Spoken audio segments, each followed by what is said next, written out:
incentivar empreendimentos que façam essa reciclagem desse material, desse lixo tecnológico, fazendo novos computadores, dando um uso social para aquele equipamento ou aquele resíduo que era outrora descartado. Sim, até porque, além, como você disse, tem compostos poluentes.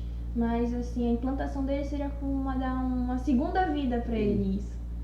Alexandre, em relação a isso, o lixo ele pode ser também importado e exportado de dentro do Brasil ou ele só engloba a região do Brasil? Não, e tem alguns lugares no país que eles importavam ou exportam lixo para outros lugares, que são empresas que fazem essa, como é que eu posso dizer, essa reciclagem desse material ou dão um destino correto para a indústria.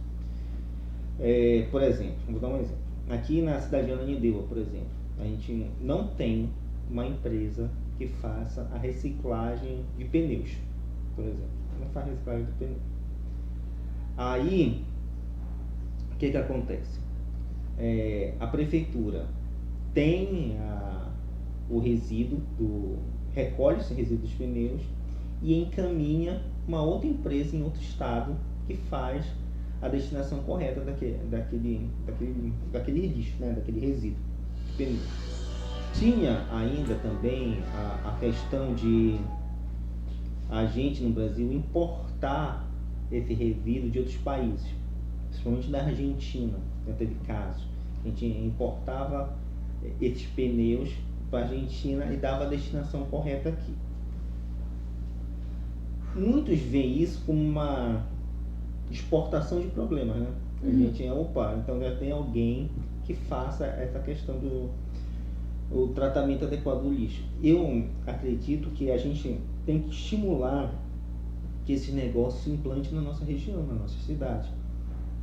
Imagina, uma empresa que faça a destinação adequada desses pneus, reaproveita esses pneus, ou utilize esses pneus para a criação de asfalto, por exemplo. Isso gera emprego e renda aqui. Então, o poder público tem que, além de estimular, fazer o correto que a gente está fazendo, de fazer o recolhimento desse lixo, desse resíduo, criar oportunidade de geração de emprego e renda. O lixo, a gente tem que observar que o resíduo, que a gente chama de lixo, é uma oportunidade, por meio da economia circular, gerar emprego e renda na nossa cidade. Então, a gente tem que estimular esses negócios, novos negócios, que façam a economia circular e façam a destinação correta desse resíduo. Uma empresa de reciclagem de pneus, por exemplo, que gere asfalto, gere outros subprodutos daquela borracha, tenha na nossa cidade. E isso pode ser certificado posteriormente pelo Lixo Zero. Então o Lixo Zero é uma forma sustentável de economia, geração de emprego, de dar nova vida ao lixo que a gente produz, né? E uma forma de conscientizar todo mundo. O Lixo Zero serve para isso, então, no caso. A ideia do Instituto, o conceito de Lixo Zero não é um conceito nacional, né? Ele é um conceito internacional. Surge lá nos Estados Unidos. O Lixo Zero tenta implantar esse conceito no Brasil. Ele é o responsável por implantar esse conceito de lixo zero no Brasil. Lá nos Estados Unidos se chamava Zero Waste. Então, lá nos Estados Unidos, lá na Califórnia, que criou esse movimento de lixo zero. E o Instituto Lixo Zero Brasil é o responsável por disseminar essa metodologia, esse conceito de lixo zero no país. Primeiro, um voluntariado que cria um movimento de lixo zero, cria essa consciência ambiental na sociedade, e posteriormente ele certifica isso, criando até inclusive o selo lixo zero. Então, Alexandre, a gente conversou bastante sobre lixo zero. Agora eu quero saber de você, além de embaixador lixo zero, quem é o Alexandre Carvalho? Eu sou advogado, especialista em direito ambiental, trabalho na parte de propriedade intelectual, inovação e tecnologia, prestando consultoria para as startups. Então, a proposta, quando chegou do Lixo Zero, eu compreendi que tinha pertinência temática para o meu trabalho, que também que era de consultoria na questão de acesso à biodiversidade e conhecimento tradicional. O Lixo Zero proporcionou um novo leque, uma nova amplitude na nossa consultoria ambiental que a gente já prestava. tendo novas oportunidades, novos network, novas parcerias, que é agregador ao nosso trabalho. Sou advogado, como eu falei, especialista em direito ambiental, e já trabalho há 18 anos nessa área de ciência, tecnologia e meio ambiente. Sim, como é que você conciliou essa forma de ser advogada de consciência ambiental e lixo zero? Como foi isso para você? Foi de uma maneira muito natural, porque eu já não era um advogado, assim, claro, já trabalhei com litígio, já fiz de tudo um pouco na advocacia, mas a nossa paixão era o meio ambiente, é trazer uma sadia qualidade de vida ao nosso entorno, à nossa sociedade.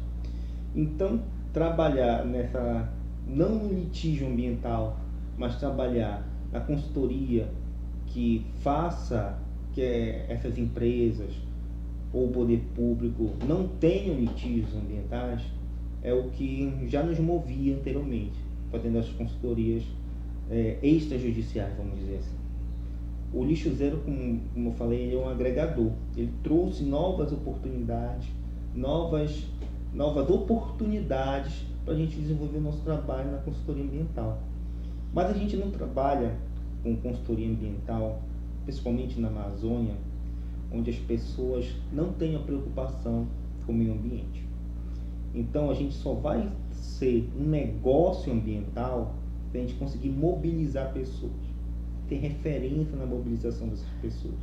Então precisa ter um voluntariado forte, uma conscientização forte, para sim a gente pensar em negócios, pensar na geração de emprego e renda. Então o lixo zero só nos motivou ainda mais a estar no terceiro setor, fazendo essa mobilização, esse ativismo ambiental de impacto positivo.